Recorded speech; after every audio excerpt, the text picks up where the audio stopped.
Good morning বন্ধুরা, কেমন আছো তোমরা সবাই? আশা করছি সবাই ভালো আছো, সুস্থ আছো। আমার চ্যানেল আইশালো ব্লগসে তোমাদের আরও একবার স্বাগত জানাই। তো ঘুম থেকে উঠেই কালকের বিছানার চাদর রাতে তুলে রেখেছিলাম, সেইটা সার্ফ দিয়ে ভিজিয়ে রেখে চলে এসেছি নিচের ঘরে। এখন আইসকে ঘুম থেকে ডেকে দিয়ে যাচ্ছি। ওর আজকে পরীক্ষা, তো সকাল সকাল ডেকে দিলে ও হাত মুখ দিয়ে পড়তে বসে যাবে। আর এদিকে সিঁড়ির দরজা এখনও খোলা হয়নি, তো আমি দরজাটা খুলে দিলাম। আর দেখো বাইরেটা আজকে কেমন ঝলমল করছে। আর পূর্ব দিক থেকে দেখো সকালবেলায় একটা লাল আভা হয়ে সূর্য উঠছে। মনে হচ্ছে আজ সারাদিন প্রচণ্ডই রোদ হবে। তো এইসব দেখে আমি এখন কাজে হাত দেব। তার আগে ভাবলাম একটু হাঁটাচলা করা যাক।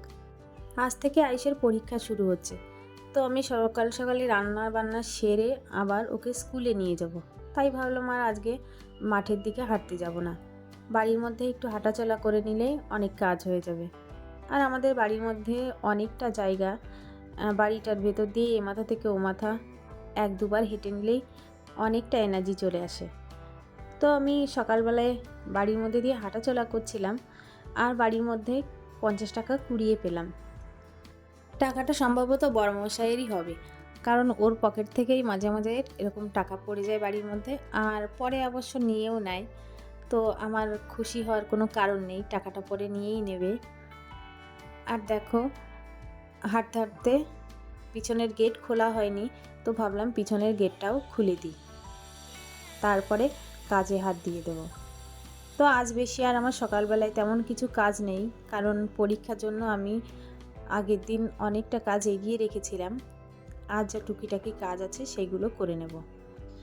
আগের দিন রাতে যতটাই কাজ এগিয়ে রাখি না কেন, সকালবেলা কিন্তু উঠোন ঝাড় দিতেই আমার অনেকটা টাইম লেগে যায়, কারণ আমাদের উঠোনটা অনেক বড়, তো আর এটা ঝাড় দিতে অনেক টাইম লাগে। আর সকালবেলায় দেখো ভুলি আর ওর মা ঢুকে গেল বাড়িতে, এবার সারাদিন নানান রকম অত্যাচার করতে থাকবে। আর আমাদের উঠোনটাতে প্রচুর ঘাস বেরিয়েছে। আগে ঝড় বৃষ্টি হলো যেদিন, সেদিন অনেকটা জল বেঁধেছিল, আর যা ঘাসের বীজ ছিল সব বেরিয়ে গেছে। ভাবছি একটু বড় হোক, তারপর সব তুলে ফেলে দেব। এদিকে আমি সমস্তটা ঝাড় দিয়ে চলে এসেছি কলপাড়ে।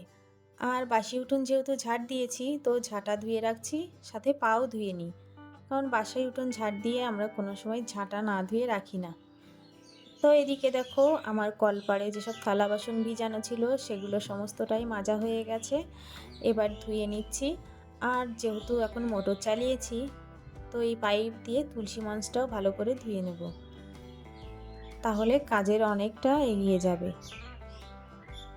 আর বন্ধুরা, সকালবেলায় যদি একটু হাঁটাচলা করে কাজে হাত দেওয়া যায়, তাহলে কিন্তু শরীরে প্রচুর এনার্জি চলে আসে, আর সারাদিন কাজ করতে একটু অসুবিধা হয় না।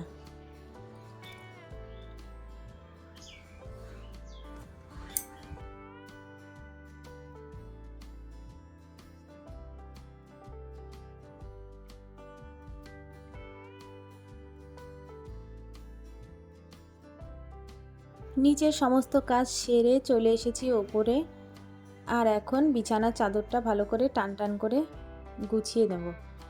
আর আগের দিন রাতে এই চাদরটা আমি পেরেছি, যেহেতু গরম পড়ে গেছে, তো ডিপ কালারের চাদর আর পারলাম না, সাদা চাদরই পারলাম। আমার সবসময় সাদা বিছানার চাদরই ভালো লাগে, ওই জন্য আমার ঘরে বেশিরভাগ সময় আমি সাদা বিছানার চাদর পারি।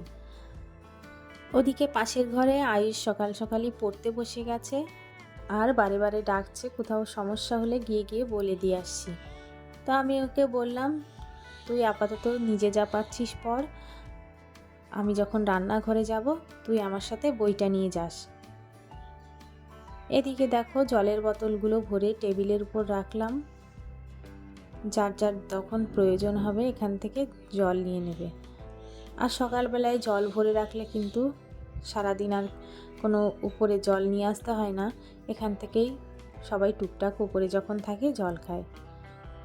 আর আগের দিন আমি নিচের থেকে দেখো কলা নিয়ে এসেছি, আর কলাতে কত নোংরা ছিল। আমাদের গাছেরই কলা সব, তাড়াহুড়ো করে নিয়ে এসছি, আর সাথে এত ধুলোবালিও চলে এসছে।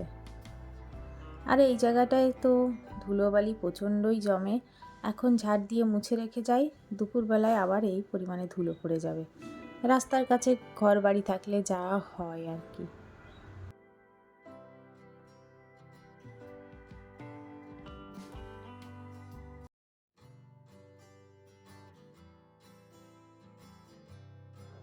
ঘরটা ঝাড় দিয়ে মুছেও নিয়েছিলাম, আর কালকের ভিজিয়ে রাখা বিছানার চাদরটা কেচে দিয়েছি।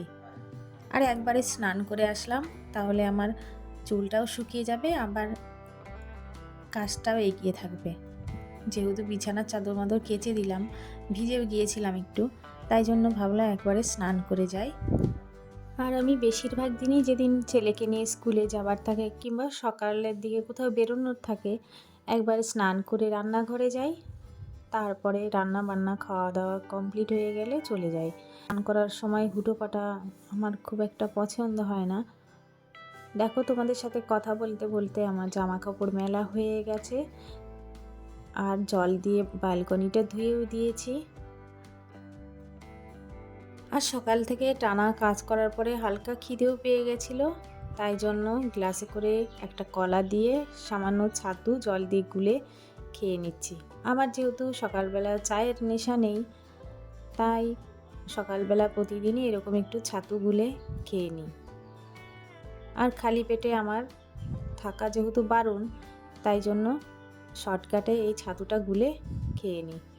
সকালবেলা ছাতু খাওয়া কিন্তু খুব উপকার, আমি নিজে খেয়ে বুঝেছি। ওই জন্য এখন প্রতিদিনই সকালবেলায় ছাতু খাই। তো আমার খাওয়া দাওয়া শেষ করে চলে এসেছি রান্নাঘরে, আর দেখো রান্না বান্নার কাজও করছি, আর ছেলেকে পড়ায়ও হেল্প করছি।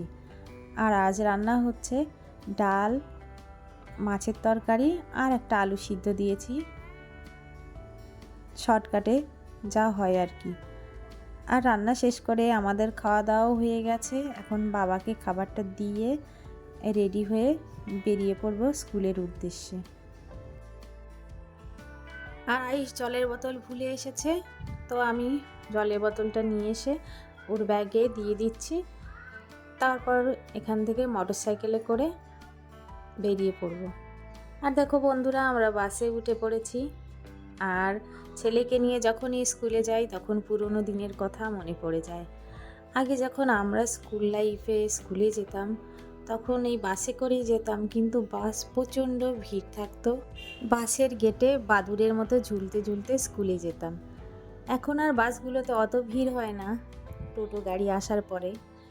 তো ছেলেকে নিয়ে যখনই স্কুলে যাই তখন সেই সব দিনের কথা ভীষণ রকম মনে পড়ে, প্রচণ্ড মিস করি সেই সব দিন। তো দেখো, তোমাদের সাথে কথায় কথায় স্কুলেও চলে এসেছি। ওকে স্কুলে দিয়ে একটু শপিং করতে যাব। তো বেরিয়ে পড়েছি, এখন চলে এসেছি শপিং মলে। আজ দেখে যাচ্ছি, অন্যদিন ছেলেকে নিয়ে এসে কিনবো।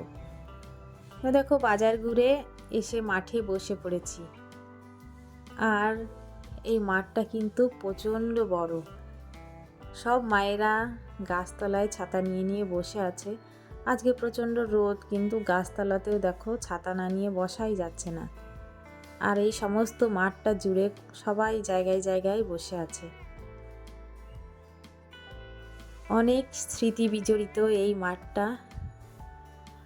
দেখো স্কুলের বিল্ডিং, একসময় এই স্কুলেই বাঘা যতীন পড়াশুনো করেছিলেন, আর এই মাঠে হয়তোবা খেলাধুলোও করতেন। তো পরীক্ষা শেষ হয়ে গেছে বন্ধুরা, এখন বাড়ি চলে এসেছি। আর দেখো এসে এরকম একটু রেস্ট নিয়ে এক গ্লাস জল খেয়ে নিচ্ছি, কারণ প্রচণ্ড রোদ ছিল আর গলাটাও শুকিয়ে গিয়েছিল।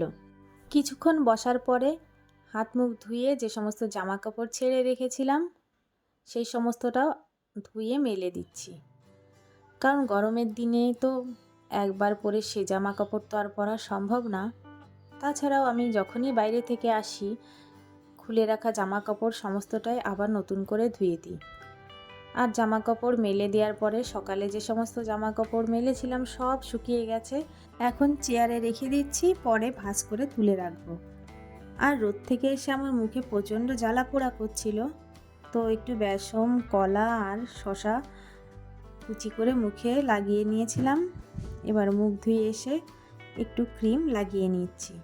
তো বন্ধুরা, ভিডিওটা যদি ভালো লাগে আমার চ্যানেলটিকে সাবস্ক্রাইব করে আমার পাশে থাকতে পারো।